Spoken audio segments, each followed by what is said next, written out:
आज हम लोग स्टार्ट करने वाले हैं क्लास 12 की मैट्रिसेस, जो कि आपके बोर्ड एग्जामिनेशन के लिए भी बहुत इंपॉर्टेंट है, एज वेल एज जेई के लिए भी बहुत इंपॉर्टेंट टॉपिक है। मैट्रिसेस कुछ भी नहीं है, एक अरेंजमेंट है। ये क्या है? जैसे आप यहाँ कोई फंक्शन होता है, कोई कार्यक्रम होता है, तो क्या करते हैं आप? पहले अरेंजमेंट करते हैं चीज़ों का।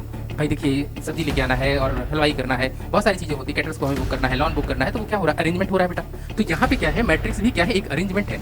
Matrix is rectangular arrangement. ये कैसा है? किस फॉर्म का अरेंजमेंट है बेटा? Rectangular arrangement. और मैट्रिक्स हमेशा कैसे लिखी जाएगी? वो कैपिटल लेटर के साथ लिखी जाएगी, और जो उसकी एंट्री होगी, जो उसकी क्या होगी बेटा? एंट्रीज होगी, वो हमेशा स्मॉल लेटर के साथ लिखी जाएंगी। ये इसका मतलब जब कभी भी आपको नंबर ऑफ एलिमेंट चाहिए होगा, तो आप क्या करोगे? रो और कॉलम का मल्टीप्लिकेशन कर दोगे, तो वहां से आपको मिल जाएगा टोटल नंबर ऑफ एलिमेंट। लेकिन अगर बेटा ऑर्डर चाहिए होगा, तो सिंपली आप क्या लिखोगे? जितने रो होंगे क्रॉस के साथ जितने कॉलम होंगे, तो रो क्रॉस कॉलम ही क्या कहलाता है? हमारा ऑर्डर ऑफ मैट्रिक्स कहलाता है। किसी भी मैट्रिक्स में प्रिंसिपल डायगोनल एलिमेंट के ऊपर वाले सारे एलिमेंट और नीचे वाले सारे एलिमेंट क्या है? जीरो है। कितने हैं बेटा? ये सब क्या है? ये सब हमारे जीरो हैं। तो इस तरह के मैट्रिक्स का क्या नाम होता है? इस तरह के मैट्रिक्स का नाम होता है बेटा डायगोनल मैट्रिक्स का। ये क्या हो जाए? ये हमारा आइडेंटिकल हो जाए। तो इस वाले टाइप के मैट्रिक्स का क्या नाम होता है? इसको हम लोग बेटा स्केलर मैट्रिक्स कहते हैं।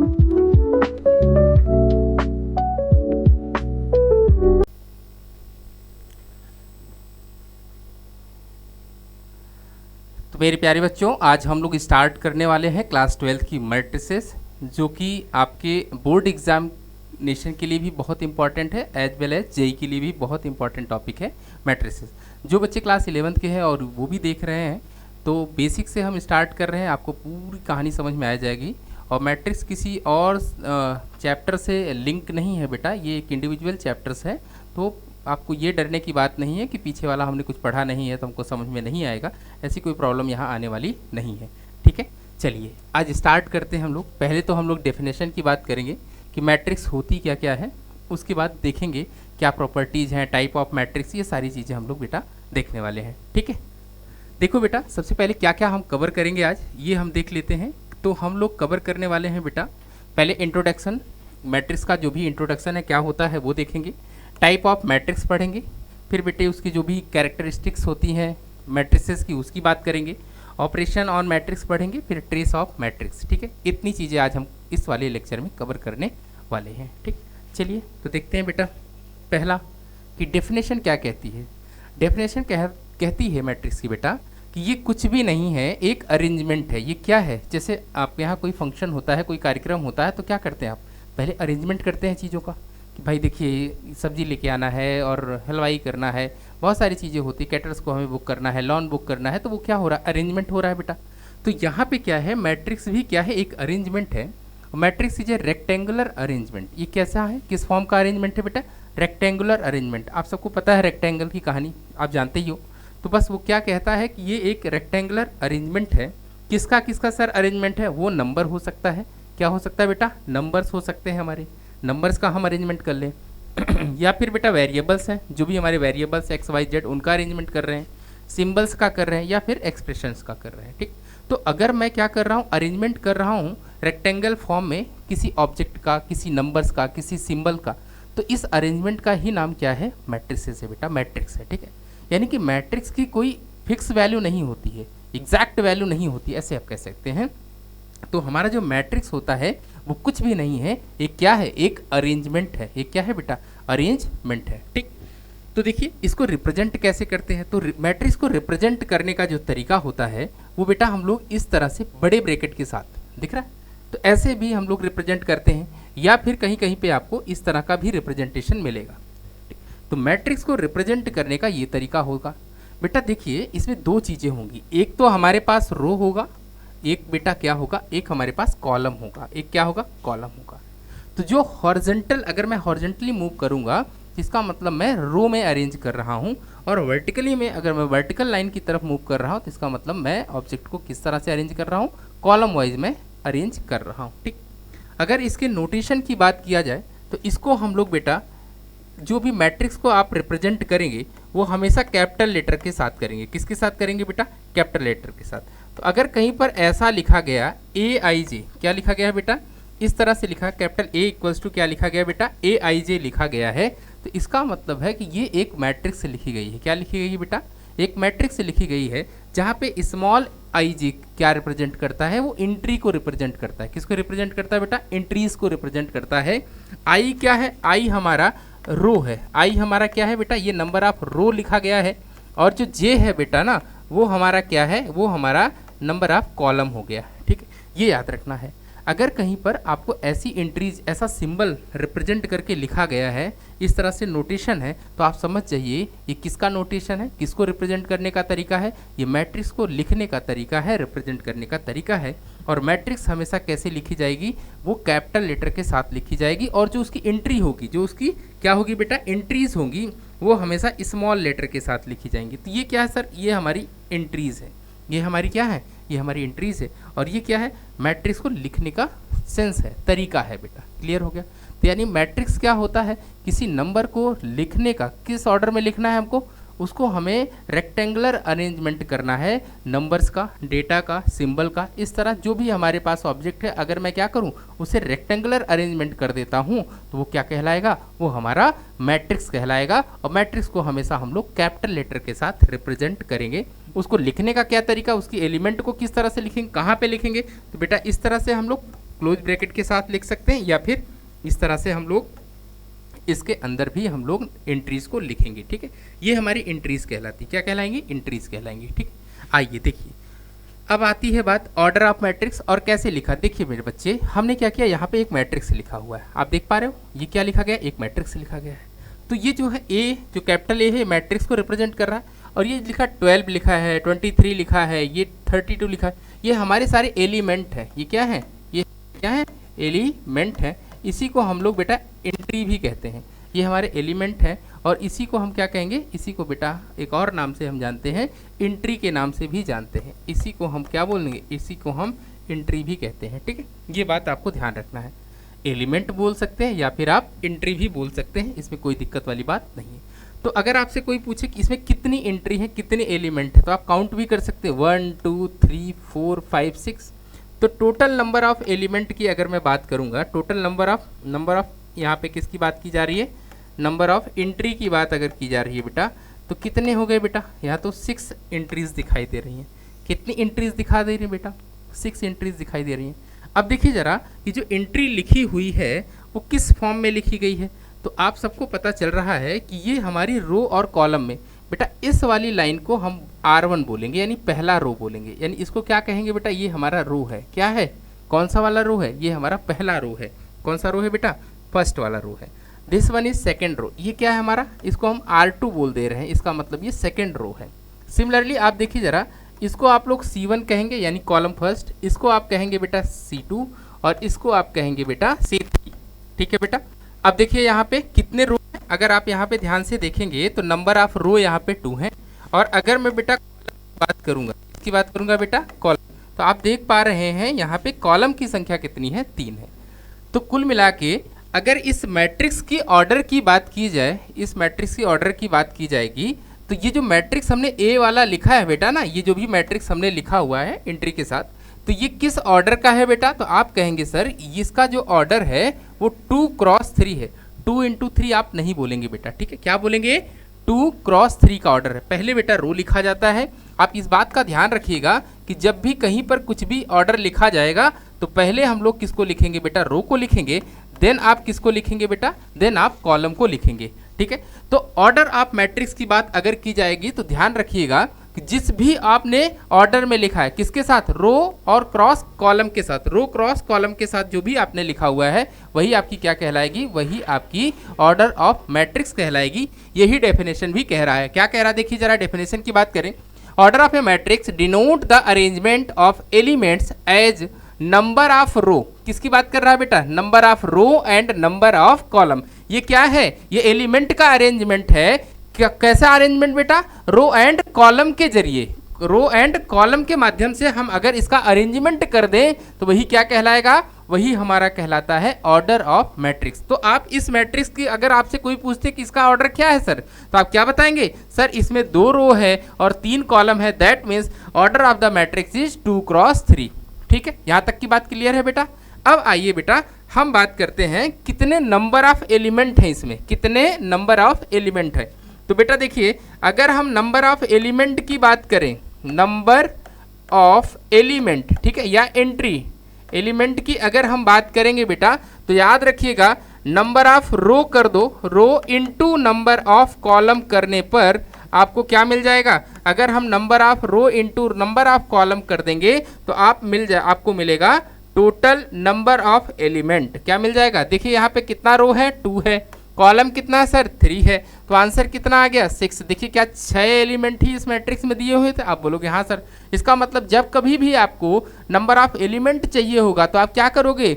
रो और कॉलम का मल्टीप्लिकेशन कर दोगे तो वहां से आपको मिल जाएगा टोटल नंबर ऑफ एलिमेंट। लेकिन अगर बेटा ऑर्डर चाहिए होगा तो सिंपली आप क्या लिखोगे? जितने रो होंगे क्रॉस के साथ जितने कॉलम होंगे।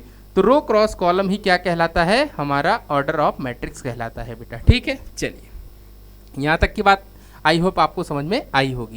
यहाँ देखिए एक प्रॉब्लम इसी पर बेस्ड है। प्रॉब्लम कह रहा है in a matrix consisting of total number of element कितना दे रखा है? 36। यहाँ पर ध्यान से देखो कितना दिया है? टोटल नंबर ऑफ एलिमेंट कितना दिया है एलिमेंट बेटा? 36। तो आपसे पूछ रहा है कितने पॉसिबल आपकी मैट्रिक्स बन सकती हैं और उनके पॉसिबल ऑर्डर क्या क्या होंगे। ठीक है, आप देखिए जरा। अब एक काम करिए, 36 को हम लोग ब्रेक कर रहे हैं तो 36 को हम कैसे कैसे ब्रेक कर सकते हैं, किस किस ऑर्डर के साथ हम ब्रेक कर सकते हैं। देखिए क्या इसको 1 क्रॉस 36 लिख सकते हैं बेटा? एक रो हो जाए और 36 कॉलम हो जाए। आप बोलोगे हाँ सर 36 ही आएगा इनका मल्टीप्लिकेशन। ठीक है, फिर क्या 36 क्रॉस 1 का, यानी इस बार क्या किया? उल्टा कर दिया बेटा। इस बार हमारे पास रो की संख्या 36 हो गई और कॉलम हमारे पास कितना हो गया? ये भी हमारे पास मैट्रिक्स का पॉसिबल ऑर्डर हो जाएगा। बिल्कुल हो जाएगा बेटा। तीसरे टाइप का देखिए 2 क्रॉस 18 लिख सकते हो कि नहीं बेटा?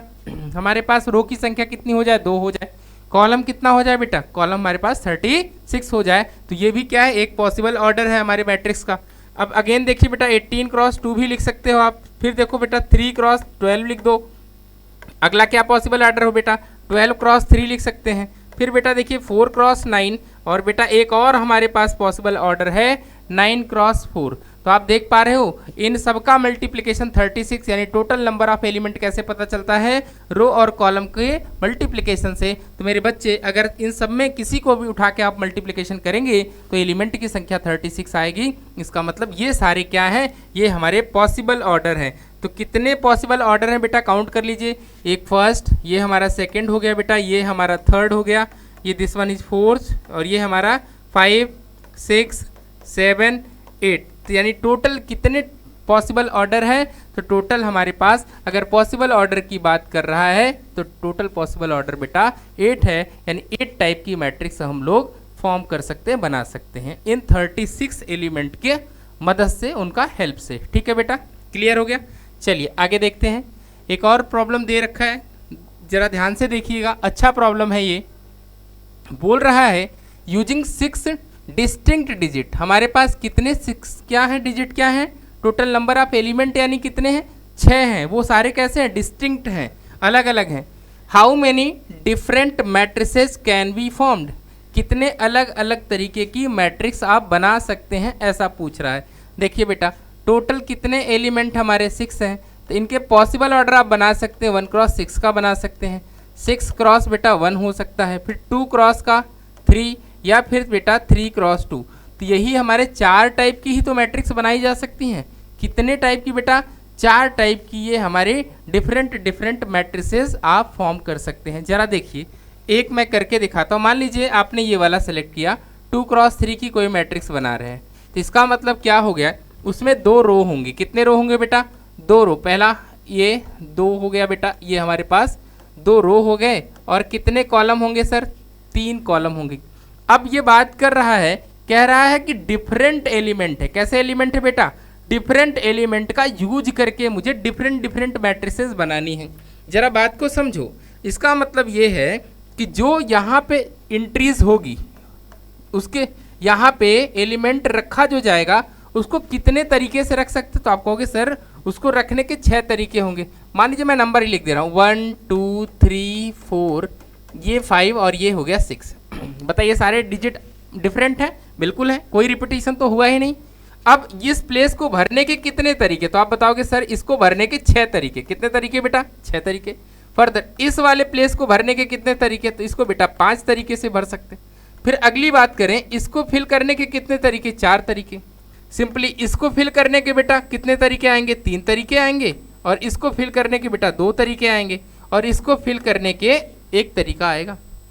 तो ये क्या 6 5 4 3 2 1 जो लिखा गया, क्या सर डिजिट लिखा गया? नहीं बेटा, ये तो नंबर ऑफ वेज हैं। इतने तरीके से हम इस पोजीशन को फिल कर सकते हैं, रख सकते हैं, इस पे नंबर रख सकते हैं। तो आप समझ पा रहे हो ना, इस मैट्रिक्स को बनाने में, इस मैट्रिक्स को बनाने के कितने पॉसिबल वेज हैं? तो आप कहोगे सर इसके बनाने के 6 फैक्टोरियल वेज हैं।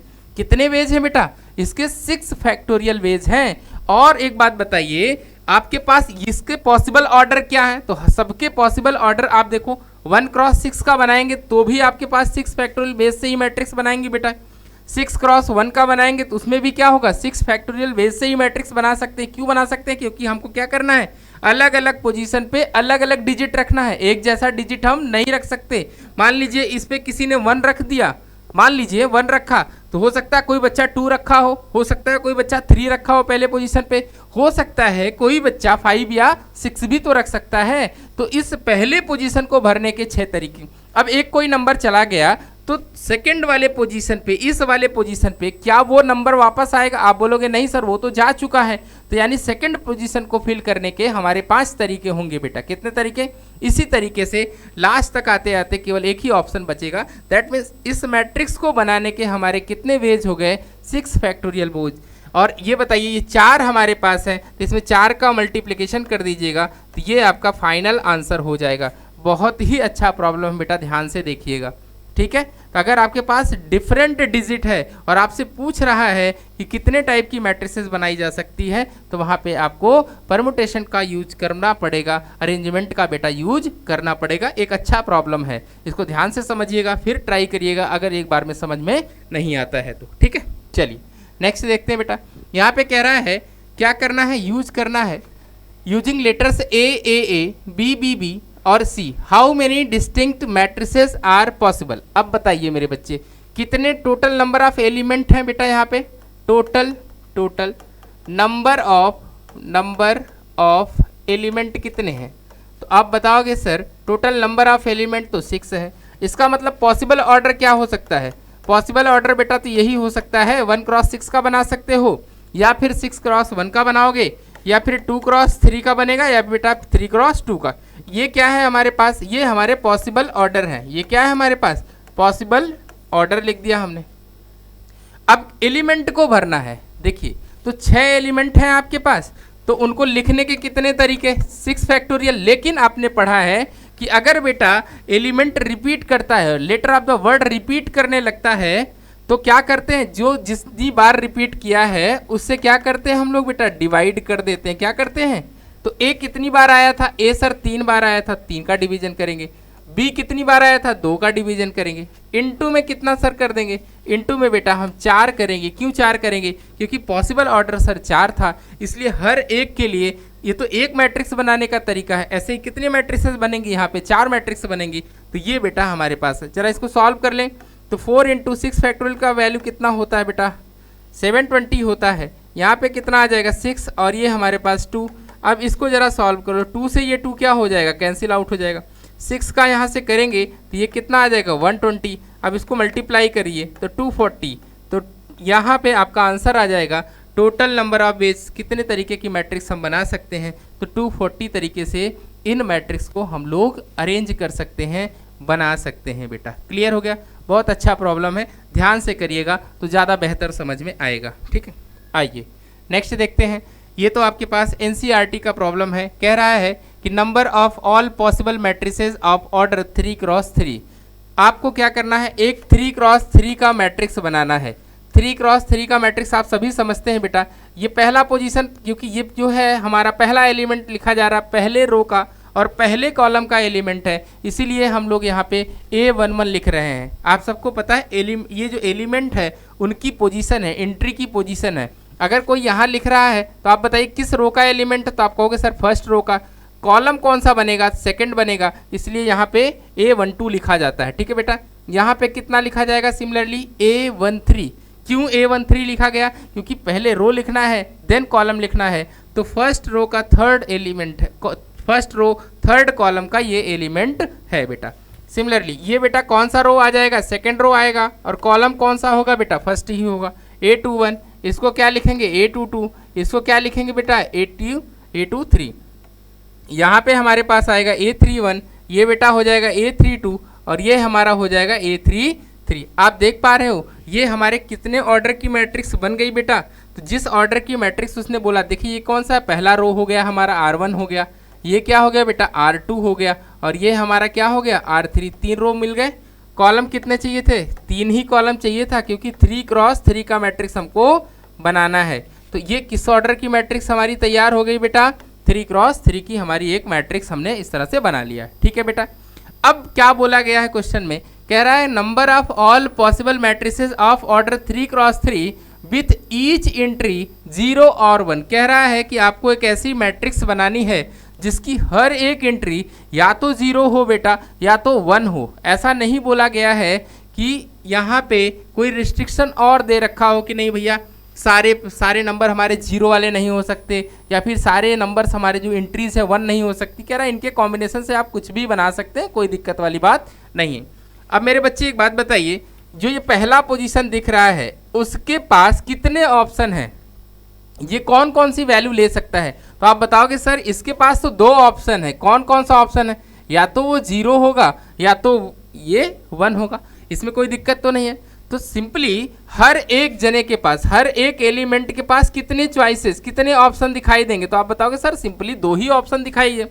तो अगर पहले वाले एलिमेंट के पास 2 चॉइस है तो सेकंड वाले के पास भी तो 2 ही चॉइस है, थर्ड वाले के पास भी कितनी चॉइसें हैं, 2 ही, या तो 0 लेगा या तो फिर 1 लेगा।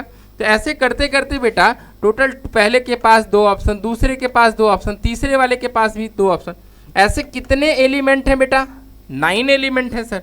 तो हर एक जो एलिमेंट है उनके पास कितने ऑप्शंस हैं, 2 ऑप्शन। इसका मतलब टोटल नंबर ऑफ पॉसिबल जब भी मैट्रिक्स की बात करेगा तो 2 की पावर 9, इसका मतलब 512 इतनी टाइप की मैट्रिसेस हम लोग फॉर्म कर सकते हैं according to this situation. Clear हो गया बेटा, ठीक है, ओके, समझ में आया होगा। नेक्स्ट देखते हैं, यहाँ कह रहा है कि आपको क्या करना है, एक मैट्रिक्स कंस्ट्रक्ट करना है, एक मैट्रिक्स बनानी है। क्या करनी है हम लोगों को, एक मैट्रिक्स बनानी है बेटा, और ये सब कंडीशन दे रखा है, ये सब सिनेरियो दिया है, इनका हमको यूज करना है। तो सबसे पहला काम क्या है, देखिए हमको एक मैट्रिक्स ए हम लोग बना लेते हैं, मान लेते हैं कि ए कोई मैट्रिक्स है हमारे पास।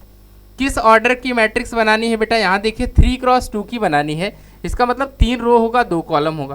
तो इस वाले एलिमेंट का नाम A11 होगा, ये वाली एंट्री कौन सी होगी, A12 होगा, क्योंकि आपके पास कॉलम 2 होना चाहिए लेकिन रो कितने होने चाहिए, रो हमारे 3 होने चाहिए। रो कितने होने चाहिए, 3। तो कॉलम आपको 2 ही रखने हैं, तो कॉलम हमने 2 रख लिए बेटा।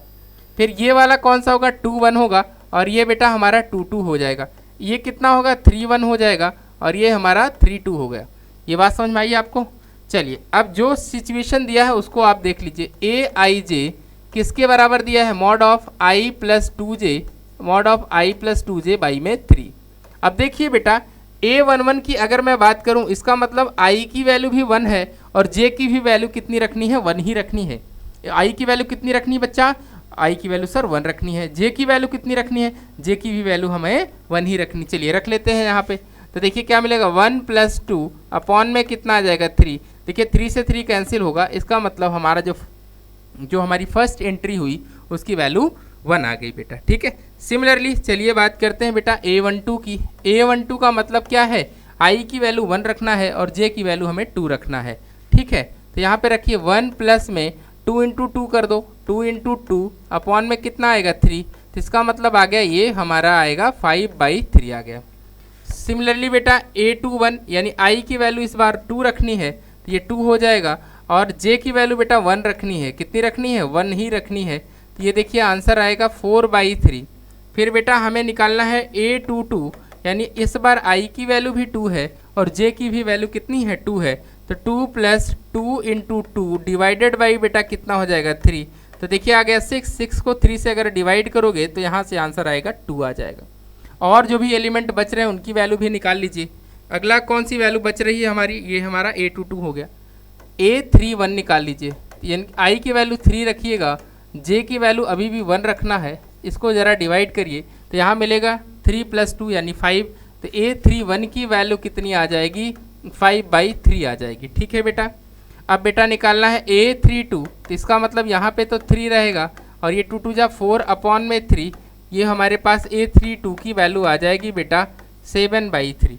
तो सारी वैल्यूज हमने अकॉर्डिंग टू दिस कंडीशन निकाल लिया है। अब क्या करना है, मैट्रिक्स में उठा के रख लीजिए, आपकी मैट्रिक्स तैयार हो जाएगी। ठीक है बेटा, पहले पोजीशन पे A11 की वैल्यू 1 आई है, A12 की वैल्यू कितनी आई है बेटा 5/3 सर आई है, A21 की वैल्यू कितनी आई है 4/3, A22 की वैल्यू हमारी 2 आई है बेटा, A31 की वैल्यू कितनी आई है 5/3 आई है बेटा, और इसकी वैल्यू कितनी आई है 7/3। तो ये आपकी क्या हो गई, ये हमारी एक मैट्रिक्स तैयार हो गई जो कि यहाँ पे कंडीशन दिया था उसके अकॉर्डिंग। ठीक है बेटा, क्लियर हो गया।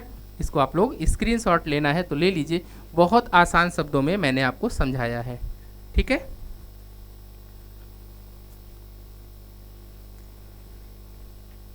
ओके बेटा, चलिए नेक्स्ट देखते हैं। यहाँ पे हमें क्या करना है, एक और मैट्रिक्स दी है, इसका भी हम लोगों को क्या करना, कंस्ट्रक्ट करना है। और किस ऑर्डर की मैट्रिक्स बनानी है बेटा, 3x3 की मैट्रिक्स बनानी है और इस कंडीशन के अकॉर्डिंग। ठीक है, आइए देखते हैं। तो हमने क्या किया, सबसे पहला काम हम लोगों ने एक मैट्रिक्स ऐसे ही 3x3 की बना ली। इसका नाम बेटा A11, इसका नाम बेटा A12, इस पोजीशन का नाम क्या होता है A13। यहाँ पे A21 बेटा हो जाएगा, यहाँ बेटा A22 आ जाएगा और ये हमारा A23 होगा, ये बेटा A31 होगा, ये हमारा A32 होगा और ये हमारा पोजीशन कौन सा वाला होगा A33, क्योंकि ये क्या है थर्ड रो का, थर्ड कॉलम का एलिमेंट है। देखिए तीसरा रो है और तीसरा ही कॉलम है। अब चलिए इसके अकॉर्डिंग हम लोगों को मैट्रिक्स सजानी है, यानी मैट्रिक्स बनानी है। तो आप पहले यहाँ ध्यान से देखिएगा बेटा, जो I जिसमें I ग्रेटर देन J है, I ग्रेटर देन J का मतलब समझ रहे हो, जैसे कौन सा वाला एलिमेंट, ये वाला एलिमेंट, I की वैल्यू ये वाला एलिमेंट, I की वैल्यू यहाँ देखिए बड़ी है। तो A21, A31, A32 के लिए हमें कौन सा वाला कंडीशन यूज करना है, ये पहला कंडीशन यूज करना है जिसमें I की वैल्यू J से बड़ी है। जरा ध्यान से देखिए ना, ये क्या है A21 है और ये क्या है A31 है और ये बेटा क्या है A32 है। तो इस कंडीशन में I की वैल्यू क्या है J से तो बड़ी है ना।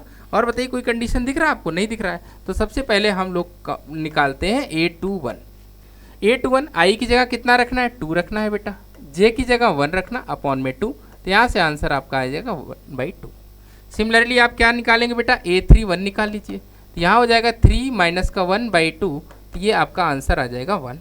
अब एक और निकाल लीजिए बेटा 32 निकाल लीजिए यहाँ से, तो 3 माइनस 2 अपॉन में कितना आएगा 2, तो यहाँ से भी आंसर आपका कितना आ जाएगा बेटा 1/2 आ जाएगा। ठीक है, ये बात समझ में आ गई।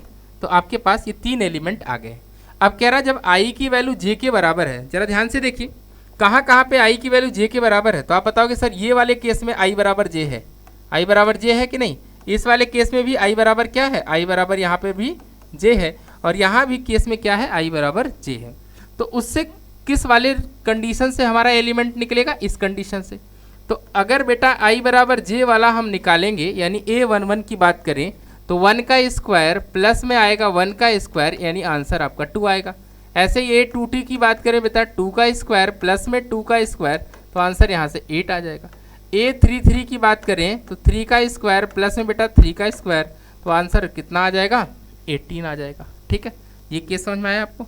अभी और हमारे पास बाकी है कौन सा वाला, ये कौन सा केस था बेटा, I ग्रेटर देन J वाला था। ये कौन सा केस था, इसमें I बराबर J वाला है, निकाला हमने। अब अगला वाला बेटा जिसमें I की वैल्यू J से छोटी है, तो वो कौन सा केस मिलेगा आपको।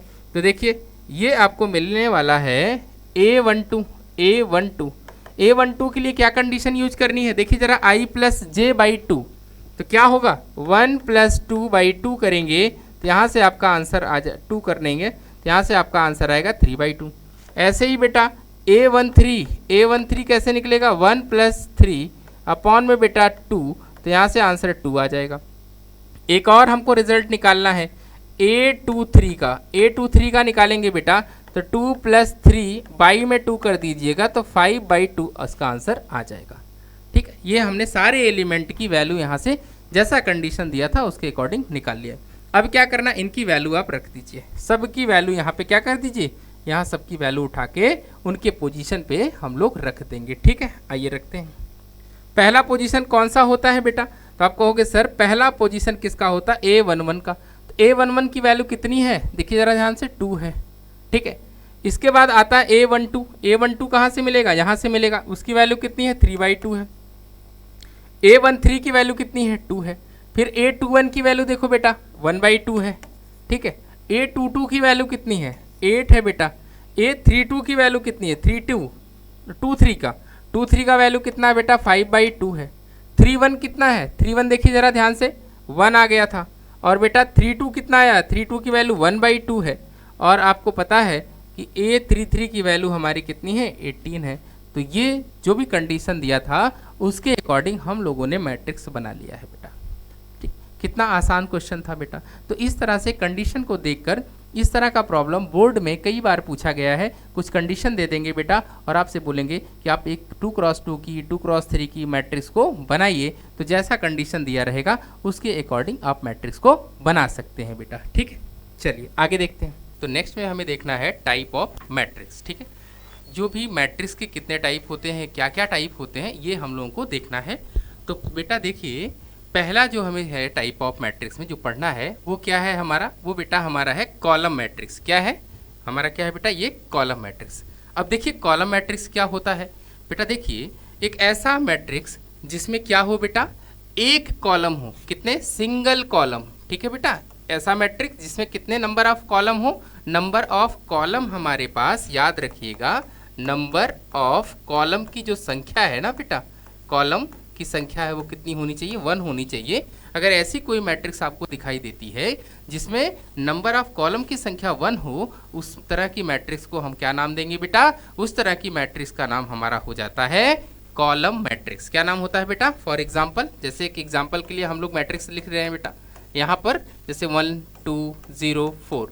अब यहाँ पे आप देख पा रहे हो कि इसमें कॉलम तो एक है बट रो क्या हो सकता है, रो की संख्या कुछ भी हो सकती है। देखो R1 यहाँ पे है, ये सेकंड वन बेटा R2 हो गया, ये थर्ड तीसरा रो है हमारा R3 और ये क्या है, चौथा रो, ठीक है। अगर आपसे कोई इसका ऑर्डर पूछे तो आप क्या लिखेंगे, 4x1। क्या लिखेंगे बेटा, इस मैट्रिक्स का ऑर्डर कितना है, 4x1, यानी ऑर्डर की संख्या यहाँ पे, अगर कोई यहाँ पे ऑर्डर आपसे पूछे कि ऑर्डर क्या होगा इस मैट्रिक्स का, तो आप बताएंगे 4x1, ठीक है बेटा, ओके। चलिए सेकेंड टाइप का हमारा जो अगला वाला हमारा मैट्रिक्स है उसका नाम क्या है बेटा, रो मैट्रिक्स। क्या नाम बच्चा मेरे, रो मैट्रिक्स। क्या होता है, a row matrix can be defined as the matrix which has only 1 row. क्या बात कर रहा है बेटा, इसमें रो की संख्या कितनी है। अगर मैं नंबर ऑफ रो की बात करूंगा, नंबर ऑफ रो की वैल्यू कितनी होगी बेटा, इसमें एक रो हो, ऐसी मैट्रिक्स जिसमें क्या हो, एक मैट्रिक्स होता है, उस एक क्या हो बेटा, रो हो, कितने हो, एक रो होता है, उसे हम लोग क्या नाम देंगे, उसका नाम हम लोग बेटा बोलेंगे ये हमारी रो मैट्रिक्स कहलाती है। एग्जाम्पल के लिए देखें जरा, फॉर एग्जाम्पल एक और मैट्रिक्स हम बेटा ए नाम से ले रहे हैं और कुछ इस तरह से 2 3 माइनस का 4 और ये हमारे पास 6 है। आप देख पा रहे हो बेटा इसमें सिर्फ एक ही रो है, कितने रो है बेटा, एक रो है, बट कॉलम क्या है बेटा, कॉलम हमारे कुछ भी हो सकते हैं, 2 3 4 5 कुछ भी कॉलम हमारे हो सकते हैं। यहाँ पे देखिए ये बेटा कॉलम नंबर 1, ये कौन सा है, कॉलम नंबर 2, ये कौन सा बेटा, कॉलम नंबर 3 और ये क्या है, कॉलम नंबर 4। इस मैट्रिक्स का ऑर्डर क्या होगा, तो आप कहिएगा सर 1x4 है। कितना है बेटा, 1x4। 1 पहले तो रो लिखा जाता है देन कॉलम लिखते हैं ना बेटा, तो इसलिए क्या है, इस वाले मैट्रिक्स का ऑर्डर कितना है, इस वाले मैट्रिक्स का ऑर्डर हमारा 1x4 होगा। कितना होगा, 1x4 होगा। क्लियर है। चलिए नेक्स्ट देखते हैं बेटा, नेक्स्ट टाइप क्या है। अब अगला टाइप हमारा है स्क्वायर मैट्रिक्स। कौन सा मैट्रिक्स, एक ऐसा मैट्रिक्स जिसमें बेटा नंबर ऑफ रो की संख्या, जो हमारे रो हैं वो क्या है, नंबर ऑफ कॉलम के जब बराबर हो जाते हैं, ठीक है बेटा। जो हमारे पास नंबर ऑफ कॉलम है उनकी संख्या नंबर ऑफ रो के संख्या के बराबर हो जाए, तो इस तरह के मैट्रिक्स को हम बेटा क्या नाम देंगे, इस तरह की मैट्रिक्स का नाम हम लोग क्या बोलेंगे, स्क्वायर मैट्रिक्स। जैसे एग्जाम्पल के लिए बेटा हम एक और यहाँ पे मैट्रिक्स बना रहे हैं, देखिएगा इसका ऑर्डर क्या होगा, इसका ऑर्डर हम लोग लिख रहे हैं 2x2 का, 2x2। इसका मतलब क्या हुआ सर, इसमें नंबर ऑफ रो की संख्या भी 2 है और नंबर ऑफ कॉलम की संख्या भी 2 है। तो इस तरह के मैट्रिक्स को कैसे लिख सकते हैं, A11, ये हमारा A12 बेटा, ये हमारा A21 और ये हमारा कितना हो जाएगा, A22 हो जाएगा। तो आप यहाँ देख पा रहे हैं इस मैट्रिक्स में नंबर ऑफ रो कितने हैं, तो नंबर ऑफ रो बेटा यहाँ पर कितने हैं, R1 एंड R2, यानी कि कितने रो हैं, 2 रो हैं। कॉलम कितने हैं यहाँ पे देखिए C1 है और दूसरा वाला रो हमारा क्या है, ये हमारा C2 है। कितना है बेटा, नंबर ऑफ रो भी 2 है और नंबर ऑफ कॉलम भी कितना है, 2 है। तो इस तरह के मैट्रिक्स को हम क्या बोलते हैं, इस तरह के मैट्रिक्स का नाम होता है स्क्वायर मैट्रिक्स। ठीक है, क्लियर हो गया बेटा। चलिए नेक्स्ट देखते हैं हम लोग। नेक्स्ट देखिए डायगोनल मैट्रिक्स, बहुत इंपॉर्टेंट चीज़ें हैं ये सब बेटा, नोट कर लीजिएगा। डायगोनल मैट्रिक्स में कह रहा है all the element above and below. ध्यान रखना, एक ऐसा मैट्रिक्स जिसके डायगोनल एलिमेंट के ऊपर और नीचे, जरा ध्यान से देखिए, ये हमारा डायगोनल प्रिंसिपल डायगोनल कहलाता है बेटा। आप बोलोगे हाँ सर, तो प्रिंसिपल डायगोनल के ऊपर और नीचे सारे एलिमेंट कैसे होने चाहिए, सारे एलिमेंट 0 होने चाहिए। अगर किसी भी मैट्रिक्स में प्रिंसिपल डायगोनल एलिमेंट के ऊपर वाले सारे एलिमेंट और नीचे वाले सारे एलिमेंट क्या हैं, 0 हैं। कितने हैं बेटा, ये सब क्या हैं, ये सब हमारे 0 हैं। तो इस तरह के मैट्रिक्स का क्या नाम होता है, इस तरह के मैट्रिक्स का नाम होता है बेटा डायगोनल मैट्रिक्स। और ये सब कैसे होंगे, ये सब स्क्वायर मैट्रिक्स में भी एग्जिस्ट करेंगे बेटा। ये सब क्या हैं, ये सब स्क्वायर मैट्रिक्स के पार्ट हैं, याद रखिएगा। ये सब क्या है बेटा, स्क्वायर मैट्रिक्स हैं। अगर आपसे कोई पूछता है कि डायगोनल मैट्रिक्स किस टाइप की मैट्रिक्स का पार्ट, तो आप कहोगे it is a square matrix. ठीक है, एक ऐसा स्क्वायर मैट्रिक्स जिसके प्रिंसिपल डायगोनल एलिमेंट, जो प्रिंसिपल डायगोनल है उसके ऊपर अपर वाले और उसके लोअर वाले दोनों एंड लगा है, दोनों कैसे होने चाहिए, दोनों 0 होने चाहिए। तो इस तरह के मैट्रिक्स का नाम होता है बेटा डायगोनल मैट्रिक्स। ठीक है, इसकी खास बात देखिए क्या है, आपसे 2 चीजें कह रहा है कि इसमें मिनिमम नंबर आप जीरोज कैसे फाइंड कर सकते हैं। आप ये देखना चाहते हो कि कम से कम कितने 0 होने चाहिए, कम से कम की बात किया जा रहा है। तो बेटा देखो, एक यहाँ पे जरा ध्यान से देखो कि डायगोनल जो भी हमारे पास ये प्रिंसिपल डायगोनल है, इसके एलिमेंट को 0 मत करिए, एक भी 0 मत रखिए। इसमें नंबर्स रख दिया हमने, और इसके ऊपर वाले सारे 0 होने चाहिए, इसके नीचे वाले सारे 0 होने चाहिए। अच्छा एक बात बताओ बेटा, ये कितने टोटल नंबर ऑफ एलिमेंट आएंगे। जैसे अगर मैं बात करूं बेटा कि किसी मैट्रिक्स में, अगर कोई मैट्रिक्स n क्रॉस n की है, किसकी है बेटा, n क्रॉस n की हमारे पास कोई एक मैट्रिक्स है, कितने क्रॉस की है बेटा, n क्रॉस n की। तो टोटल नंबर ऑफ एलिमेंट कितने आएंगे, तो टोटल नंबर ऑफ एलिमेंट कितने होंगे। तो आप बताओगे सर नंबर ऑफ एलिमेंट हमारे होते हैं, इन दोनों का प्रोडक्ट कर दो तो n स्क्वायर एलिमेंट आएंगे। कितने एलिमेंट आएंगे, n स्क्वायर। अब एक काम करो, जो हमारे प्रिंसिपल डायगोनल एलिमेंट हैं उनको हटा दो। ये कितने होंगे सर, ये तो उतने ही होंगे ना जितने हमारे n आएंगे, मतलब जो भी ऑर्डर होगा। तो इसमें देखिए n एलिमेंट आएंगे। जैसे ये देखो 3 क्रॉस 3 का था, कितने का बेटा, 3 क्रॉस 3। तो प्रिंसिपल डायगोनल में कितने एलिमेंट आएंगे, तो आप बताओ सर 3 ही एलिमेंट तो आएंगे। तो अगर हमारा कोई n क्रॉस n का मैट्रिक्स है तो टोटल नंबर ऑफ एलिमेंट कितना होगा, n स्क्वायर होगा। अब हम अगर आपसे पूछे कि इसके डायगोनल में कितने एलिमेंट होंगे, तो आप बताओगे n एलिमेंट होंगे। सर कितने होंगे, n एलिमेंट ही तो होंगे।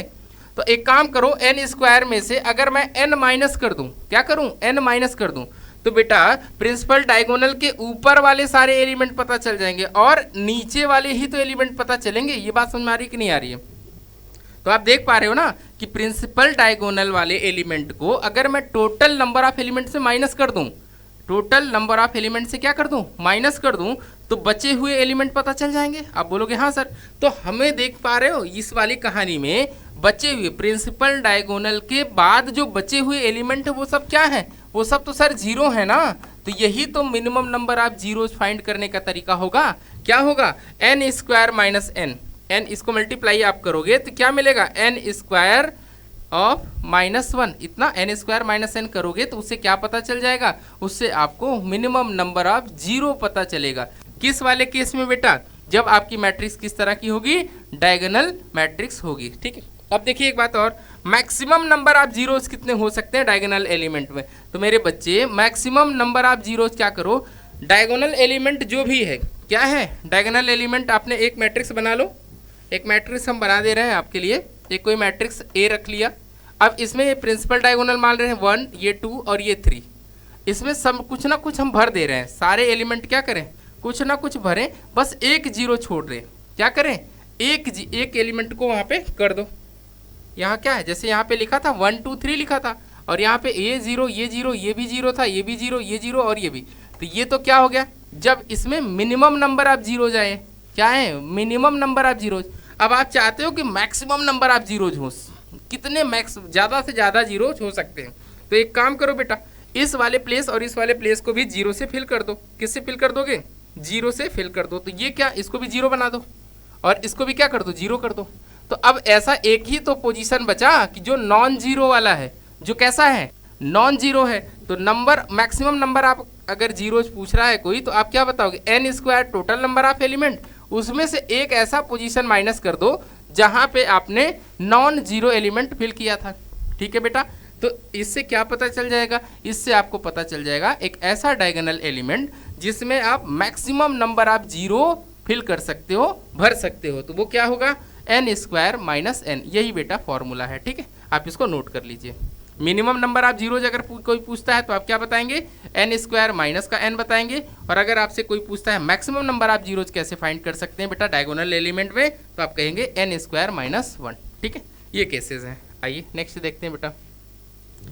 देखिए, एक स्केलर मैट्रिक्स किसे कहेंगे और डायगोनल एलिमेंट और स्केलर मैट्रिक्स में क्या डिफरेंसेस होता है, ये भी हम लोग बेटा सीखेंगे। देखिए, a scalar matrix is the similar to the diagonal matrix but with one expectation. यहाँ पे क्या है, एक हमारे पास एक्सेप्शन है। क्या एक्सेप्शन है, the scalar matrix must satisfy two condition या टू रिक्वायरमेंट। कह रहा है स्केलर मैट्रिक्स जो है दो कंडीशन को सेटिस्फाई करनी चाहिए। अगर कोई मैट्रिक्स इस दो कंडीशन को सेटिस्फाई करती है तो उसे हम क्या कहेंगे, उसे हम बेटा स्केलर मैट्रिक्स कहेंगे। पहली कंडीशन क्या है, all element should be zero, सारे एलिमेंट जीरो होने चाहिए, both above and below the diagonal element. तो डायगोनल, प्रिंसिपल डायगोनल एलिमेंट के ऊपर और नीचे के सारे एलिमेंट क्या होने चाहिए बेटा, जीरो होना चाहिए। बहुत अच्छी बात, ये तो डायगोनल वाले में भी हमने सीखा था। फिर दूसरी कहानी है, the diagonal element must be identical. ये आपको रिमार्क करिए, इस पर ध्यान दीजिए आप। क्या कह रहा है कि डायगोनल एलिमेंट के जो भी एलिमेंट हैं वो आइडेंटिकल होने चाहिए, एक जैसे होने चाहिए, अलग अलग नहीं होने चाहिए। जैसा कि अभी डायगोनल में आपने देखा था, डायगोनल में क्या था, आप देख पा रहे हो ना, डायगोनल एलिमेंट, डायगोनल मैट्रिक्स जब लिखी गई थी तो यहाँ 1 था, यहाँ 2 था, ये 3, बाकी ये सारे जीरो ही जीरो थे कि नहीं बेटा। तो देखो ये क्या आइडेंटिकल है, तो आप बताओगे नहीं sir it is not identical, it is not identical, ये आइडेंटिकल नहीं है। इसका मतलब ये आइडेंटिकल नहीं है तो ये डायगोनल मैट्रिक्स कहलाएगा। लेकिन अगर यही आइडेंटिकल हो जाए, क्या हो जाए, आइडेंटिकल, जैसा कि यहाँ पे दिखाया गया है बेटा। ठीक है, ये देख पा रहे हो आप, ये देखो जरा ध्यान से, अगर ये क्या हो जाए, ये हमारा आइडेंटिकल हो जाए, तो इस वाले टाइप के मैट्रिक्स का क्या नाम होता है, इसको हम लोग बेटा स्केलर मैट्रिक्स कहते हैं। ये हमारी कौन सी मैट्रिक्स है, ये हमारी बेटा स्केलर मैट्रिक्स है। ठीक है, क्लियर हो गया। तो डायगोनल मैट्रिक्स और स्केलर मैट्रिक्स में डिफरेंस समझ में आया।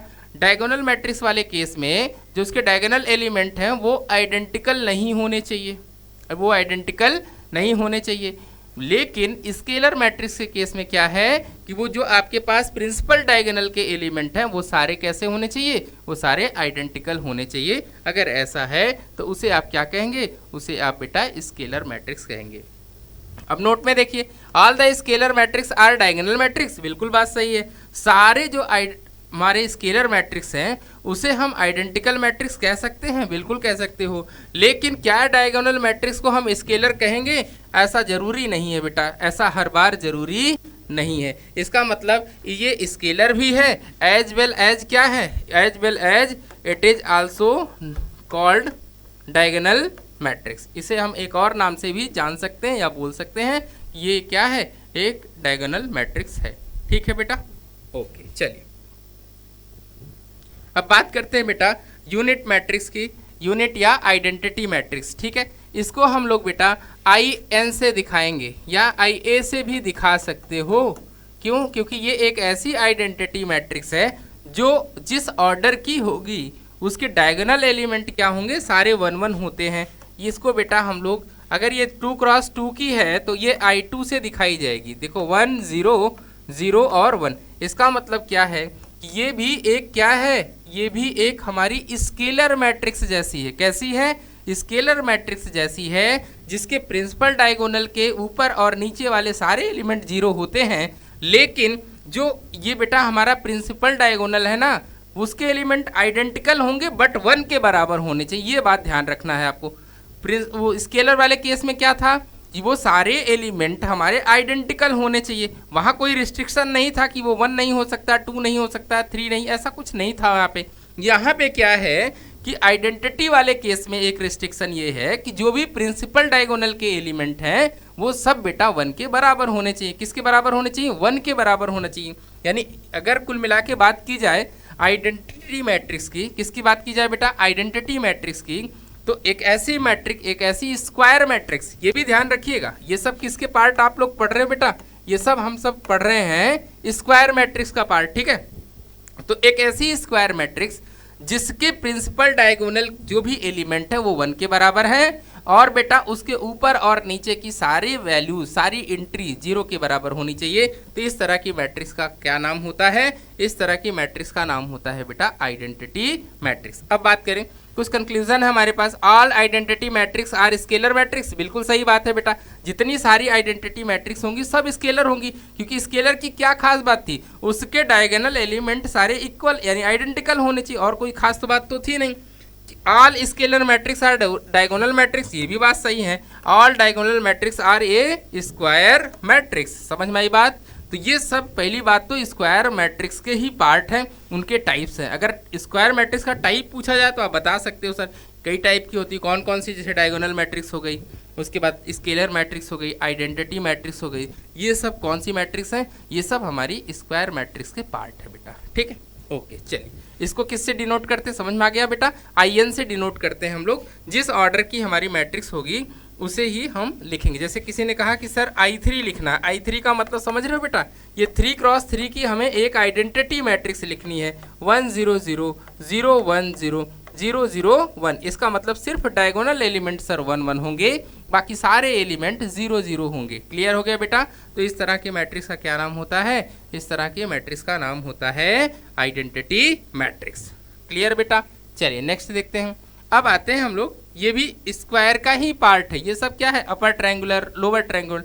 तो दो टाइप की और मैट्रिक्स आपको पढ़नी है। कौन सी वाली पढ़नी है सर? Triangular matrix. कैसी बेटा? ट्रायंगुलर मैट्रिक्स, ठीक है। ट्रायंगुलर मैट्रिक्स क्या होती है और ये कितने टाइप की होती हैं? देखिए बेटा, इसमें दो टाइप की मैट्रिक्स आपको पढ़नी है। एक होता है अपर ट्रायंगुलर और ये होता है लोअर ट्रायंगुलर। जैसे देखिए यहाँ पे लिखा है square matrix AIJ is called the upper triangular matrix if AIJ equals to 0 where I greater than J। देखिए बेटा, यहाँ पे हम एक मैट्रिक्स लिख रहे हैं। किसकी बेटा? एक कोई हम लिख रहे हैं बेटा 3x3 की मैट्रिक्स। कितने ऑर्डर की बेटा? 3x3 की। तो आपको ये पता है कि इसे क्या बोले? A11। ये हमारा क्या है? A12। ये हमारा A13 है। फिर ये बेटा क्या है? 21 है। यहाँ पे 22 है और ये हमारा बेटा 23 है। ये हमारा 31 होगा और ये हमारा बेटा 32 होगा और ये हमारा 33 होगा। डेफिनेशन के अकॉर्डिंग अगर हम बात करें तो कह रहा है कि एक ऐसी मैट्रिक्स जिसमें I ग्रेटर देन J होने पर उसकी वैल्यू क्या हो? 0 हो। I ग्रेटर देन J कहाँ कहाँ दिख रहा है बेटा? तो आपको दिख रहा होगा I ग्रेटर देन J वाला केस। देखिए इसमें I की वैल्यू ज़्यादा है J से, इसमें I की वैल्यू ज़्यादा है J से और इसमें भी I की वैल्यू ज़्यादा है J से। तो कुल मिला के अगर आपको एक ऐसी अपर ट्रायंगुलर मैट्रिक्स लिखनी है, एक कैसी मैट्रिक्स लिखनी है? Upper triangular.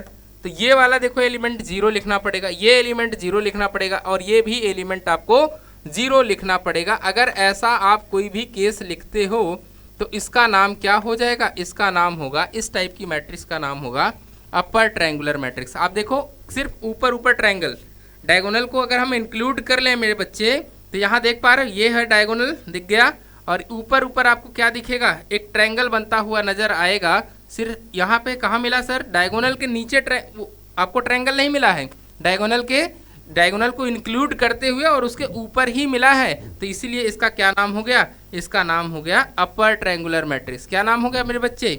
इसका नाम हो गया अपर ट्रायंगुलर मैट्रिक्स। इसका मतलब क्या है? अपर ट्रायंगुलर मैट्रिक्स कब बनेगा? अपर ट्रायंगुलर मैट्रिक्स सर तब बनेगा जब I ग्रेटर देन J वाले एलिमेंट जो होंगे वो 0 हो जाएं। जब क्या हो जाएं? I ग्रेटर देन J वाले पोजीशन के जो भी एलिमेंट हैं वो क्या हो जाए बेटा? 0 हो जाए। तब जाके जो ट्रायंगल बनेगा उस ट्रायंगल का नाम हो जाता है अपर ट्रायंगुलर मैट्रिक्स। क्लियर है? सेकंड वाला जस्ट इसी का बेटा अपोजिट सोचो।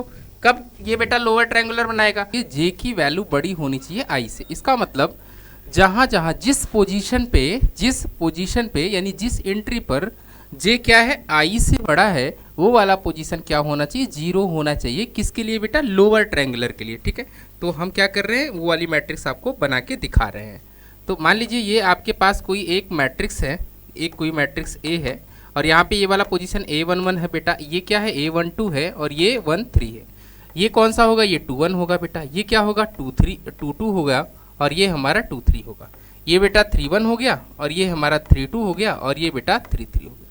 जैसा कंडीशन कह रहा है कि ऐसा मैट्रिक्स, एक ऐसा मैट्रिक्स जिसमें डायगोनल एलिमेंट के वो वाले पार्ट 0 होंगे जहाँ पर क्या हो रहा होगा, जे वाला पोजीशन बड़ा होगा आई से। ठीक है, तो ये कौन सा पोजीशन दिख रहा है बेटा, यहाँ देखिए, यहाँ पे क्या है, जे की वैल्यू बड़ी है आई से, यहाँ पे जे की वैल्यू बड़ी है आई से, यहाँ पर भी क्या है, जे हमारा बड़ा है आई से।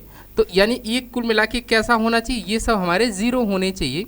और अगर इस तरह का कोई भी आप यहाँ पे एक ट्रायंगल बनाते हैं तो इस ट्रायंगल का क्या नाम हो जाता है बेटा, इस ट्रायंगल का नाम होता है लोअर ट्रायंगुलर मैट्रिक्स। क्या नाम होता है इसका, नाम होगा बेटा लोअर ट्रायंगुलर मैट्रिक्स। क्यों, क्योंकि देखो यहाँ पे कहाँ ट्रायंगल बन रहा है, नीचे वाले साइड में। कहाँ बन रहा है बेटा, ये नीचे वाले साइड में हमारा क्या बन रहा है, ट्रायंगल बनता हुआ दिख रहा है बेटा। क्लियर हो गया। तो आपके पास दो ट्रायंगुलर मैट्रिक्स होता है। कौन कौन सा, यानी ट्रायंगुलर मैट्रिक्स को हमने दो पार्ट में डिवाइड किया। पहला कौन सा हो गया बेटा, अपर ट्रायंगुलर हो गया, और दूसरा हो गया हमारे पास लोअर ट्रायंगुलर। लोअर ट्रायंगुलर की खास बात क्या है कि आपको नीचे की साइड में डायगोनल एलिमेंट को इंक्लूड करते हुए नीचे के साइड में क्या बनेगा, एक ट्रायंगल बनेगा डायगोनल के नीचे। और अपर ट्रायंगुलर में क्या होगा बेटा, डायगोनल के ऊपर एक ट्रायंगल बनेगा, डायगोनल के ऊपर डायगोनल एलिमेंट को कंसीडर करते हुए। ठीक है, तो ये बात आपको ध्यान रखनी है। चलिए नेक्स्ट देखते हैं बेटा। अब element of lower triangular matrix, अगर मैं लोअर ट्रायंगुलर के एलिमेंट की बात करता हूँ तो सबसे पहले हम क्या काम कर रहे हैं बेटा, एक हम ट्रायंगल बना रहे हैं। कौन सा वाला बेटा, लोअर ट्रायंगुलर मैट्रिक्स बना दे रहे हैं। ठीक है बेटा, तो यहाँ का एलिमेंट बेटा ए, यहाँ पे हम बी और यहाँ पे सी लिख दे रहे हैं। बाकी यहाँ पे हम डी, ई और एफ, बाकी ये सारे क्या होंगे आप सबको पता है, ये हमारे 0 0 रहेंगे। अब ये कौन सी वाली ट्रायंगल बन गई, कौन सी ट्रायंगुलर मैट्रिक्स यहाँ पे बना हुआ है बेटा, ये हमारा एक लोअर ट्रायंगुलर मैट्रिक्स है। कह रहा है कि मिनिमम नंबर ऑफ जीरोस कितने आएंगे, क्या बोल रहा है कि कम से कम कितने जीरोस हो सकते हैं, मिनिमम कितने जीरोस आप पता करिए, कितने नंबर ऑफ मिनिमम जीरोज होंगे। तो सबसे पहली बात बेटा, अगर कोई n क्रॉस n का मैट्रिक्स है, यदि क्या है n क्रॉस n का हमारे पास एक कोई मैट्रिक्स है, तो आप सबको पता है कि टोटल नंबर ऑफ एलिमेंट कितने होंगे। तो टोटल नंबर ऑफ एलिमेंट की अगर बात किया जाएगा तो टोटल नंबर ऑफ एलिमेंट कितना आएंगे, आप कहोगे सर n स्क्वायर आएंगे। ठीक है, तो n स्क्वायर होंगे। अब डायगोनल में कितने एलिमेंट होते हैं, तो डायगोनल में ऑर्डर जो होगा उसी के बराबर एलिमेंट है। तो डायगोनल एलिमेंट की अगर मैं बात करूं, किसका बात किया जाए बेटा, डायगोनल एलिमेंट का। ठीक है, एलिमेंट का। तो डायगोनल एलिमेंट कितने होते हैं बेटा, n होते हैं। अब एक काम करो, इनको माइनस कर दो।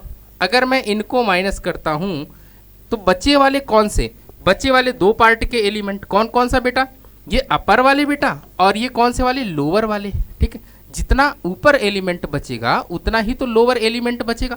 अब सबको जोड़ते हैं तो इसका मतलब क्या हुआ, ये हो जाएगा तुम्हारा 2x और प्लस में कौन सा वाला डायगोनल एलिमेंट, ये सब किसके बराबर होगा, n स्क्वायर के बराबर ही तो होगा। तो यहाँ से बेटा 2x बराबर कितना आ जाएगा, n स्क्वायर माइनस n। अब आपको मिनिमम नंबर ऑफ जीरो चाहिए, तो कम से कम कौन से वाले तो जीरो होने चाहिए बेटा लोअर ट्रायंगल के लिए। तो आप सबको पता है कि सर जो डायगोनल एलिमेंट है उसके ऊपर वाले सारे एलिमेंट जीरो होने ही चाहिए। तो अगर बेटा नंबर ऑफ एलिमेंट ये भी x है और ये भी x है, तो इसका मतलब आपको किसकी वैल्यू चाहिए, x की ही तो वैल्यू चाहिए, n square minus n upon में 2 कर दोगे ना। तो इससे क्या पता चलेगा, इससे आपको पता चल जाएगा कि अगर कोई लोअर ट्रायंगुलर मैट्रिक्स है तो उसमें मिनिमम नंबर ऑफ जीरोज कितने होंगे बेटा, तो उसमें नंबर ऑफ मिनिमम जीरोज कितने होंगे, n square minus n by 2 के बराबर ही जीरो आएंगे बेटा, उतने ही जीरो आप उसमें रख सकते हैं, फिल कर सकते हैं। ठीक है, क्लियर हो गई बात बेटा। इसका मतलब यहाँ पे अगर कोई एक मैट्रिक्स हमारे पास n क्रॉस n ऑर्डर की है तो उसमें अगर कोई और ये लोअर ट्रायंगुलर मैट्रिक्स है और आपसे कोई पूछता है कि कितने मिनिमम नंबर आप जीरो जाएंगे, तो आप बताइएगा सर इसमें नंबर ऑफ मिनिमम जीरो की वैल्यू कितनी होगी, n square minus N by 2 के बराबर होंगे। क्लियर हो गया बेटा, श्योर है आप? चलिए आगे देखते हैं, ये पार्ट इसका हो गया। अब एक चीज़ और आपको चाहिए, क्या चाहिए बेटा? Maximum number of zero. क्या चाहिए बेटा? Maximum number of zero. कैसे फाइंड करेंगे ये आपको निकालना है और कमेंट बॉक्स में बेटा बताना है कि कितने इसके मैक्सिमम नंबर ऑफ जीरो आएंगे। किसके लिए बेटा? जब हमारा मैट्रिक्स कैसा होगा, हमारा मैट्रिक्स लोअर ट्रायंगुलर वाला होगा। कौन सा वाला बेटा? लोअर ट्रायंगुलर मैट्रिक्स की अगर हम बात करें, ठीक है। चलिए नेक्स्ट देखते हैं बेटा। अब बात कर रहे हैं हमारे पास कि element of lower triangular matrix, ठीक है। Maximum number of non zero element कितने हो सकते हैं और मिनिमम नंबर ऑफ, दोनों बात कर रहा है कि एक maximum number of non zero element कितने हो सकते हैं बेटा, और maximum number of distinct element यानी अलग अलग, सिमिलर टाइप के नहीं, अलग अलग एलिमेंट क्या हो सकते हैं। देखिए जरा ध्यान से, अगर कोई लोअर ट्रायंगुलर मैट्रिक्स है, क्या है, एक कोई हमारे पास लोअर ट्रायंगुलर मैट्रिक्स है, तो ऐसा हम मान ले ये ए है, ये बी है और ये सी है। अगर लोअर ट्रायंगुलर है तो यहाँ पे क्या होना चाहिए? जीरो होना चाहिए। आप बोलोगे सर हाँ ये तो जीरो होना चाहिए, क्लियर वाली बात है, ठीक है। ये हमारा क्या हो गया? ये हमारा जीरो हो गया, ये हमारा जीरो हो गया, ये जीरो हो गया, और यहाँ पे हम डी और यहाँ पे ई एफ इस तरह के एलिमेंट हम लोग लिख दे रहे हैं, ठीक है। तो ये हमारा हो जाएगा, इसको मैं वापस से लिख देता हूँ, ये हमारा ए बी जीरो और ये हमारा डी ई हो गया और ये हमारा एफ हो गया। ये हमने 3x3 की एक मैट्रिक्स बना ली है, ये लोअर ट्रायंगुलर मैट्रिक्स है। क्लियर हो गया बेटा? अब देखिए जरा ध्यान से, आपसे कह रहा है कि कितने number of non zero element आप इसमें रख सकते हो, कितने number of non, max to max, यही तो बात कर रहा, मैक्सिमम कितने आप रख सकते हो, ठीक है। तो देखो बेटा, ये वाले पार्ट तो जीरो, ये वाले पार्ट भी जीरो, ये वाले पार्ट भी क्या होने चाहिए? जीरो होने चाहिए। तो कितने आए नॉन जीरो वाले बेटा? नॉन जीरो वाले कितने आएंगे? एक तो ये एन आ गए, कितने आ गए बेटा? एन आ गए। कौन से सर? डायगोनल एलिमेंट में एन एलिमेंट होगा, तो एन हो गया। प्लस में इसकी वैल्यू कितनी आई थी? तो आप बताओगे सर ये तो हमारे पास N square minus N by 2 आया था, इसको जरा सॉल्व कर लो बेटा, तो ये हो जाएगा 2n plus n square minus n और होल बाई 2। एक एन से एक 2n बेटा जब माइनस करोगे तो यहाँ पे आपको मिलेगा एन स्क्वायर प्लस का एन बाई 2। इसका मतलब क्या हो गया? अगर आपसे कोई पूछे maximum of non zero element कितना होगा, चाहे वो लोअर वाला केस बोले या फिर बेटा अपर वाला केस बोले, कोई भी ट्रायंगुलर मैट्रिक्स होगा तो उसमें नॉन जीरो एलिमेंट कितने रख सकते हैं? N square plus n by 2, इतने एलिमेंट आप रख सकते हो, maximum number of non zero element. Clear हो गया? नॉन जीरो का मतलब यहाँ पे जीरो नहीं होगा, ये जितना प्लेस हमने लिखा हुआ है A B C D E F वाले, ये हमारे यहाँ की एंट्री जीरो नहीं होगी, यानी मैक्सिमम इतने आप नॉन जीरो एलिमेंट रख सकते हो। क्लियर हो गया बेटा? ठीक है, इसको नोट कर लीजिएगा। अब आते हैं बेटा, कह रहा कि maximum number of distinct element, कौन से वाले बेटा? Distinct element. फिर से मैं बेटा मैट्रिक्स बना रहा हूँ, ध्यान से देखिएगा डिस्टिंक्ट का मतलब क्या होता है। ये हमारा ए है, ये हमारा बी है, ये हमारा सी है। यहाँ पे हमने क्या लिखा बेटा? ये हमारा डी हो गया, ये ई हो गया, ये एफ हो गया, बाकी ये हमारा जीरो और ये हमारा जीरो है। अब एक बात बताइए, A B C D E F ये हमारे कैसे एलिमेंट हैं? तो आप बताओगे सर ये अलग अलग एलिमेंट होने चाहिए, कितने? तो इनको लिखने के कितने तरीके? तो आप बताओगे सर इनको लिखने के हमारे 5 फैक्टोरियल होंगे। कितने फैक्टोरियल बेस होंगे बेटा? 5 फैक्टोरियल होंगे। ऐसा समझिए ना 5 बॉक्सेस हैं और 5 बॉक्सों में, इन सभी 5 बॉक्सों में डिफरेंट एलिमेंट रखने हैं, डिफरेंट नंबर ऑफ एलिमेंट रखने हैं। तो इसका मतलब क्या हो गया? पहले वाले बॉक्स को कितने भरने के तरीके होंगे बेटा? जो भी आपके एलिमेंट्स हैं, तो यानी कि 5 फैक्टोरियल का मतलब ये 5 हो गया। फिर अगले वाले को 4 तरीके से भर सकते हैं, फिर वाले 3 तरीके से, फिर 2 तरीके, इस तरह से तो एलिमेंट भरेंगे। तो ये कितने हैं बेटा? 1 2 3 4 5 6, अच्छा 6 है तुम्हारे पास। तो देखो ये इनको भरने के कितने तरीके? तो आप बताओगे सर इनको भरने के 6 फैक्टोरियल बेस हैं। कितने फैक्टोरियल बेस हैं बेटा? 6 फैक्टोरियल बेस से सर इन प्लेसेस को हम फिल कर सकते हैं। अच्छा मेरे बच्चे, क्या ये भी तो एक एंट्री ही है? कौन सी वाली सर? जीरो। जीरो भी तो एक टाइप की एंट्री ही तो है ना, जिनको एक फिक्स नंबर में, यानी कि जहाँ जहाँ पे प्लेसेस हमने फिक्स किया है उन्हीं पे तो रखा गया है। तो यानी कि प्लस का एक और तरीका होगा, तो टोटल ये कितना होता है बेटा? 720 होता है, प्लस में एक ऐड कर दोगे तो 721 तरीके से क्या हो सकता है? डिस्टिंक्ट नंबर ऑफ एलिमेंट हम भर सकते हैं। कहाँ पे भर सकते हैं बेटा? लोअर ट्रायंगुलर वाले केस में, जो हमारे लोअर ट्रायंगुलर मैट्रिक्स होगी उस वाले केस में अगर आपसे कोई पूछता है कि कितने तरीके से आप कौन से वाले एलिमेंट भर रहे हैं बेटा, डिस्टिंक्ट एलिमेंट भर रहे हैं, तो आप बताइए सर ये वाला हमारा कॉन्सेप्ट होगा, 721 इसका आंसर आएगा। ठीक है बेटा, ओके। चलिए नेक्स्ट देखते हैं, ट्रेस ऑफ द मैट्रिक्स क्या होता है। देखो बेटा, ट्रेस ऑफ द मैट्रिक्स का पहले डेफिनेशन देखिए, sum of the all diagonal element of the square matrix is called the trace of the matrix. कह रहा है कि भैया देखिए, अगर कोई एक मैट्रिक्स है और उसके डायगोनल के एलिमेंट का सम कर देते हो, क्या कर देते हो बेटा, इनके डायगोनल एलिमेंट का क्या कर रहे हैं आप, सम कर रहे हैं, तो इनका जो सम आएगा, जो क्या आएगा बेटा, सम आएगा, किसका सम बेटा, डायगोनल एलिमेंट का, ठीक है ना, समेशन ऑफ डायगोनल एलिमेंट का जो समेशन आएगा, सम आएगा, वही क्या कहलाएगा आपका, वही आपका बेटा ट्रेस कहलाएगा, trace of the matrix. Clear हो गया बेटा। अगर आपसे कोई पूछे ट्रेस क्या होता है तो आप बताइएगा, किसी भी मैट्रिक्स के डायगोनल एलिमेंट के सम को ही क्या कहते हैं हम लोग, उसी को बेटा हम लोग ट्रेस कहते हैं। क्या कहते हैं बच्चा, ट्रेस कहते हैं। ठीक है, देखिए एक एग्जांपल है हमारे पास, यहाँ पे क्या लिखा हुआ है, यहाँ पे एलिमेंट है 2 -6 5 9 15 1 -5 3 एंड 0। तो डायगोनल में कौन कौन सा एलिमेंट है, इसका ट्रेस चाहिए आपको, तो 2 15 0 है, इसका सम करेंगे तो बेटा कितना आ जाएगा, इसका सम करेंगे तो 17 आ जाएगा। यही आपका बेटा ट्रेस ऑफ द मैट्रिक्स कहलाता है, ट्रेस ऑफ द मैट्रिक्स, और ज़्यादा कुछ है नहीं। ठीक है ना बेटा। चलिए नेक्स्ट देखते हैं। नेक्स्ट है इसकी प्रॉपर्टीज़, इस पर आप लोग फोकस करिएगा, इसका पहले आप स्क्रीनशॉट ले लीजिए बेटा, ध्यान से देखिए क्या कहता है, कि कह रहा है कि भैया देखिए ट्रेस ऑफ द मैट्रिक्स की जो प्रॉपर्टी नंबर 1 है, ये कह रही है कि अगर कहीं पर ये की क्या है बेटा, एक स्केलर क्वांटिटी है, क्या है बेटा, एक स्केलर नंबर है। ठीक है, स्केलर नंबर है, याद रखना, ये हमारा एक स्केलर नंबर है। कह रहा है कि ट्रेस ऑफ के डॉट ए, यानी इनटू में ए लिखा गया है, तो क्या होगा, स्केलर क्वांटिटी बाहर आ जाएगी, स्केलर क्वांटिटी कहाँ आ जाएगी, बाहर आ जाएगी, और ट्रेस ऑफ ए ही इसका आंसर होगा। ठीक है, क्लियर हो गया, अगर कहीं पर ऐसा आपको लिखा गया है।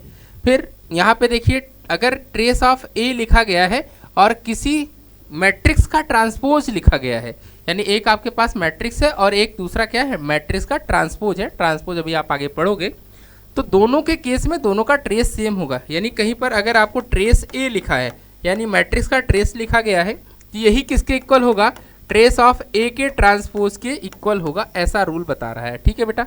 थर्ड देखिए, अगर बेटा दो मैट्रिक्स का सम है, क्या है, दो मैट्रिक्स का सम है, जो ट्रेस वहां से आएगा सम करके, वही बेटा अलग अलग उनका ट्रेस निकाल लो। सम या डिफरेंस दोनों के केस में ये लागू होगा।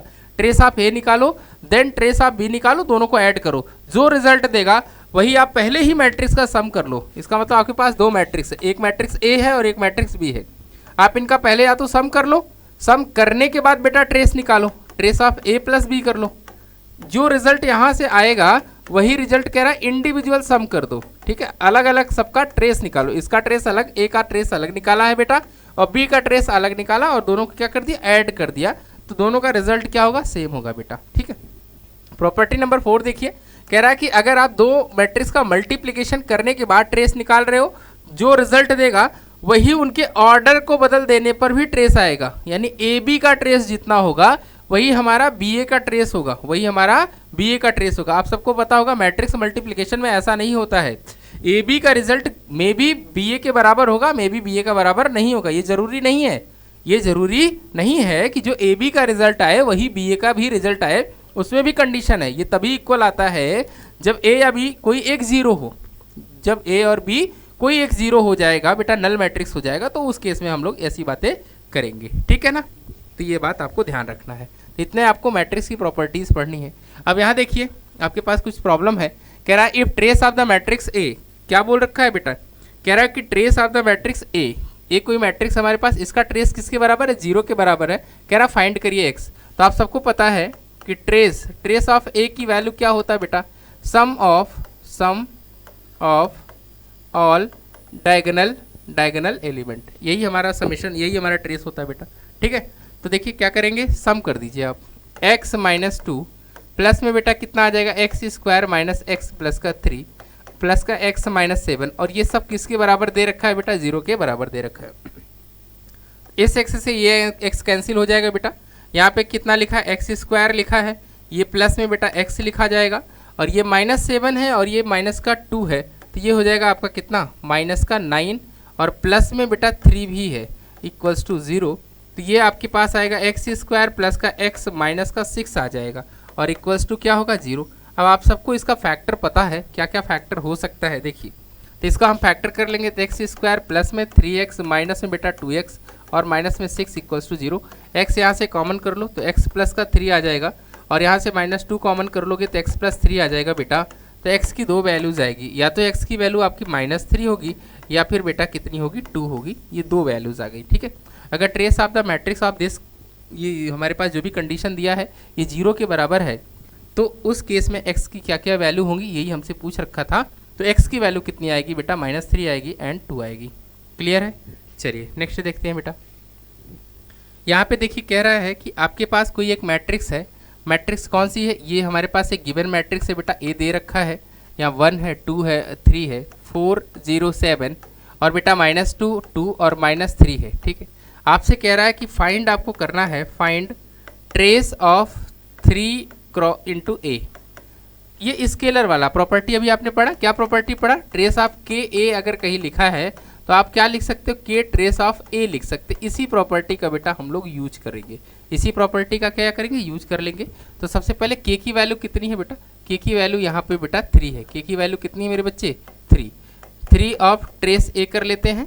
अब ट्रेस ए का मतलब क्या होता है, सम ऑफ द डायगोनल एलिमेंट, तो डायगोनल एलिमेंट का सम 1 प्लस में 0 माइनस में 3, तो यहाँ से समेशन कितना आ जाएगा बेटा, डायगोनल एलिमेंट का सम कितना आ जाएगा। तो आप बताओगे सर यहाँ से तो आने वाला है माइनस का 2 और -2 में किसका मल्टीप्लिकेशन करना है आपको बेटा 3 का, तो आंसर कितना हो जाएगा, आंसर आपका हो जाएगा -6। क्लियर हो गया, देखिए प्रॉपर्टी का कितना बढ़िया हम लोगों ने यूज किया है। ठीक है, आइए नेक्स्ट देखते हैं बेटा।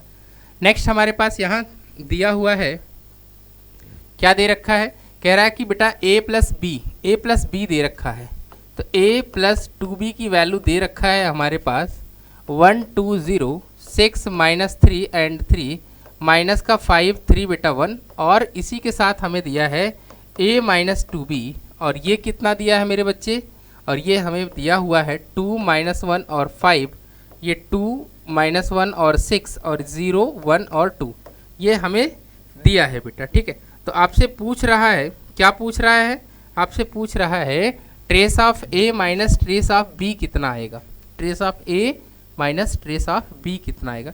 एक आपने प्रॉपर्टी पढ़ रखा है, क्या प्रॉपर्टी पढ़ा है, आपने प्रॉपर्टी पढ़ा है कि ट्रेस ऑफ ए प्लस या माइनस ट्रेस ऑफ बी, आप इसको individual trace of A plus या माइनस बेटा जो भी दिया है ट्रेस ऑफ बी लिख सकते हैं। ठीक है, तो ये आप ऐसा कर सकते हैं, यानी कि दोनों मैट्रिक्स का अगर एडिशन लिखा हुआ है तो आप क्या कर सकते हो, ट्रेस लिख सकते हो इनका।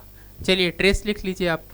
तो अगर इनका मैं ट्रेस लिखूंगा बेटा तो इसका ट्रेस कितना आ जाएगा, आप बताइए। इसको तो हम लिखेंगे ट्रेस ऑफ ए लिख लेंगे बेटा। अब देखिए 2 का मल्टीप्लिकेशन, स्केलर मल्टीप्लिकेशन कहाँ आ जाएगा, बाहर आ जाएगा, 2 टाइम ट्रेस ऑफ बी हो जाएगा बेटा। और इधर अगर हम ट्रेस करेंगे, इस मैट्रिक्स का ट्रेस करेंगे तो 1 -3 प्लस का 1, इसका मतलब -1 आएगा, इसका मतलब कितना आएगा बेटा -1। ये हमारा इक्वेशन नंबर फर्स्ट हो जाएगा। क्लियर हुआ। सिमिलरली यहाँ पर भी ट्रेस कर लीजिए आप, ट्रेस का यूज करेंगे तो ये आ जाएगा ट्रेस ऑफ ए, माइनस में देखिए 2 फिर से बाहर आ जाएगा, तो 2 टाइम ट्रेस ऑफ बेटा हमारे पास बी मिलेगा, और इक्वल्स टू इसका सम करिए, 2 2 जा 4 हो जाएगा, 4 में से -1 आप लेके जाओगे तो यहाँ आपको 3 मिलेगा। अब एक काम करिए, इन दोनों को ऐड कर दीजिए, क्या कर दीजिए बेटा, इन दोनों को आप एडिशन कर दीजिए।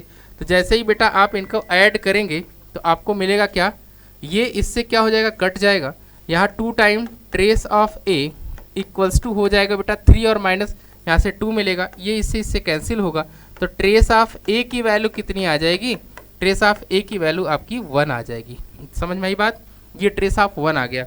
अब हमें क्या निकालना है बेटा, अब आपको किसी एक इक्वेशन में रख दीजिए तो आपको मिल जाएगा ट्रेस बी की वैल्यू। तो ये हमारे पास 1 आ चुका है, 2 time trace of B equals to बेटा -1, इसको इधर भेज दीजिए, 2 टाइम ट्रेस ऑफ बी हमारे पास आ जाएगा माइनस का 2, इस 2 से ये 2 कैंसिल, तो ट्रेस ऑफ बी की वैल्यू कितनी आ गई बेटा -1 आ गई। अब ट्रेस ऑफ ए की वैल्यू जितनी आई है और ट्रेस ऑफ बी की जितनी भी वैल्यू आई है दोनों को माइनस कर दीजिए इसके अकॉर्डिंग। तो यहाँ देखिए 1 आया था और माइनस ऑफ -1, तो इसका आंसर कितना आ गया सर, इसका आंसर सर 2 आ गया है। कितना आंसर आया बेटा, trace of A minus trace of B की वैल्यू कितनी आ गई, प्लस की 2 आ गई है। एक बार इसको आप लोग नोट कर लीजिए, ठीक है।